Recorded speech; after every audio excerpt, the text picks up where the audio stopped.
Hi friends, welcome back to my channel. ಇವತ್ತಿನ ವಿಡಿಯೋದಲ್ಲಿ ಗರ್ಭಿಣಿ ಸ್ತ್ರೀಯರಿಗೆ ತುಂಬ ಜನ ಬಂದು ಹೇಳ್ಕೊಳ್ಳೋಕ್ಕೆ ಆಗ್ತಾ ಇಲ್ಲ ಈ ನೋವುಗಳನ್ನು.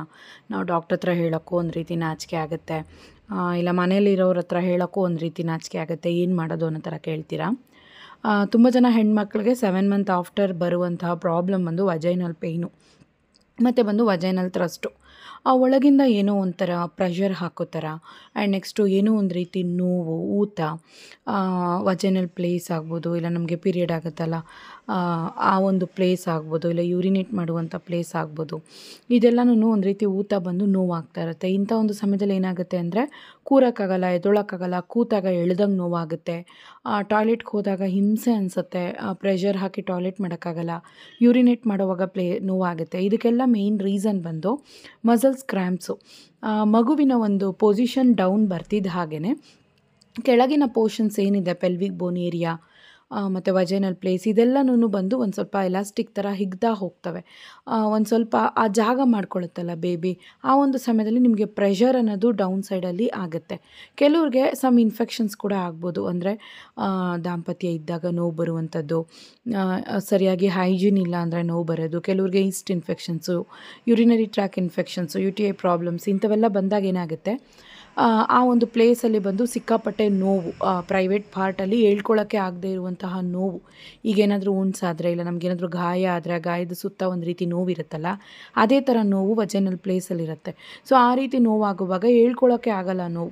ಸೊ ಹಾಗಾದರೆ ಏನು ಮಾಡಬೇಕು ಅಂದರೆ, ಮೇಯ್ನಾಗಿ ಇದಕ್ಕೆಲ್ಲ ನಾಚಿಕೆ ಪಡುವಂಥ ಅವಶ್ಯಕತೆ ಇಲ್ಲ. ಹಾಸ್ಪಿಟ್ಲಿಗೆ ಹೋಗಿ ತೋರಿಸ್ಕೊಳ್ಳಿ, ಡಾಕ್ಟ್ರ್ ಹತ್ರ ಹೇಳಿ.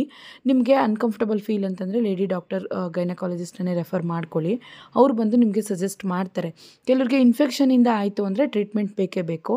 ಕೆಲವ್ರಿಗೆ ಸಮ್ ಪ್ರಾಬ್ಲಮ್ಸ್ ಅಂದರೆ ಸಿಂಪಲ್ಲಾಗಿ ಪ್ರೆಗ್ನೆನ್ಸಿ ರಿಲೇಟೆಡ್ ಆಗಿ ಪ್ರಾಬ್ಲಮ್ ಅಂತಂದಾಗ ಬಿಸಿನೀರಲ್ಲಿ ಬಿಸಿನೀರು ಟಬ್ಬಲ್ಲಿ ಬಂದು ನಿಮ್ಮ ವಜೈನಲ್ ಪಾರ್ಟನ್ನು ಇಟ್ಟು ಕೂತ್ಕೊಳ್ಳುವಂಥದ್ದು, ಇಲ್ಲ ಅಂತಂದರೆ ಬಿಸಿನೀರನ್ನು ಹಾಕಿ ಚೆನ್ನಾಗಿ ವಾಶ್ ಮಾಡ್ಕೊಳ್ಳುವಂಥದ್ದು.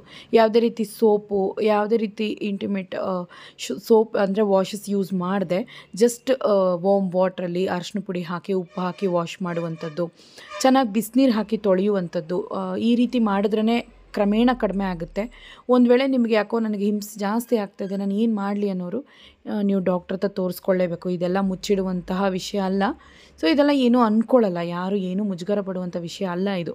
ಇದೆಲ್ಲ ಓಪನ್ ಅಪ್ ಆಗಿ ಡಾಕ್ಟ್ರ್ ಹತ್ರ ಹೇಳುವಾಗ ಅವರು ರೀಸನ್ನ ಕಂಡಿಡಿದು ಅದಕ್ಕೆ ತಕ್ಕ ಹಾಗೆ ಟ್ರೀಟ್ಮೆಂಟನ್ನು ಸ್ಟಾರ್ಟ್ ಮಾಡ್ತಾರೆ. ಕೆಲವ್ರಿಗೆ ಬಿಸಿನೀರಲ್ಲೆಲ್ಲ ನಾನು ತೊಳ್ಕೊಂಡ್ರೂ ನನಗೆ ನೋವು ಕಮ್ಮಿ ಆಗ್ತಾಯಿಲ್ಲ ಅನ್ನೋರು ಇಮಿಡಿಯೇಟಾಗಿ ಹಾಸ್ಪಿಟ್ಲಿಗೆ ತೋರಿಸ್ಕೊಳ್ಳಿ. ಕೆಲವ್ರಿಗೆ ಬಿಸಿನೀರು, ಉಪ್ಪು ಮತ್ತು ಅರಿಶಿನ ಪುಡಿ ಇದರಲ್ಲೇ ಸರಿ ಆಗುತ್ತೆ, ಆ ನೀರಲ್ಲೇ ಅರಿಶಿನ ಪುಡಿ ಉಪ್ಪು ಹಾಕಿರುವಂಥ ಬಿಸಿ ನೀರಲ್ಲೇ ಸರಿ ಆಗುತ್ತೆ. ಕೆಲವ್ರಿಗೆ ಸರಿ ಆಗಲ್ಲ, ಆ ಸಮಯದಲ್ಲಿ ನೀವು ಹಾಸ್ಪಿಟ್ಲಿಗೆ ತೋರಿಸ್ಕೋಬೇಕು. ಸೊ ದಾಂಪತ್ಯ ಅನ್ನೋಂಥ ವಿಷಯ ಬಂದಾಗ, ಆ ಒಂದು ವಿಷಯ ನಡೆದ ಮೇಲೆ ನೋವಾಗುತ್ತೆ ಅಂದರೆ ಅದನ್ನು ಡಾಕ್ಟ್ರ್ ಹತ್ರ ಹೇಳಿ ಕನ್ಸಲ್ಟ್ ಮಾಡ್ಕೊಳ್ಳಿ. ಕೆಲವ್ರಿಗೆ ಸಮ್ ಇನ್ಫೆಕ್ಷನ್ಸಿಂದ ಕೂಡ ಈ ರೀತಿ ಆಗುತ್ತೆ.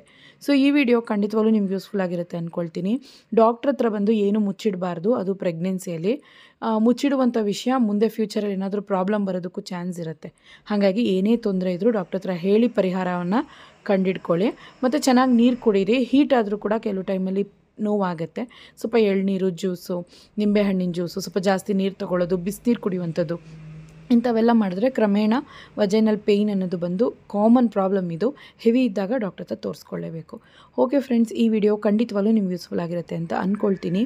ಯೂಸ್ಫುಲ್ ಅನ್ಸಿದ್ರೆ ನಿಮ್ಮ ಥರನೇ ಪ್ರೆಗ್ನೆಂಟ್ ಲೇಡೀಸ್ಗೆ ಈ ವಿಡಿಯೋನ ಬಂದು ಶೇರ್ ಮಾಡಿ. ಹಾಗೆ ಚಾನಲ್ಗೆ ಸಬ್ಸ್ಕ್ರೈಬ್ ಮಾಡದೆ ತುಂಬ ಜನ ನೋಡ್ತಾ ಇದ್ದೀರಾ, ಸಬ್ಸ್ಕ್ರೈಬ್ ಮಾಡಿ ವಿಡಿಯೋನ ನೋಡಿ. ಟೇಕ್ ಕೇರ್, ಬಾಯ್.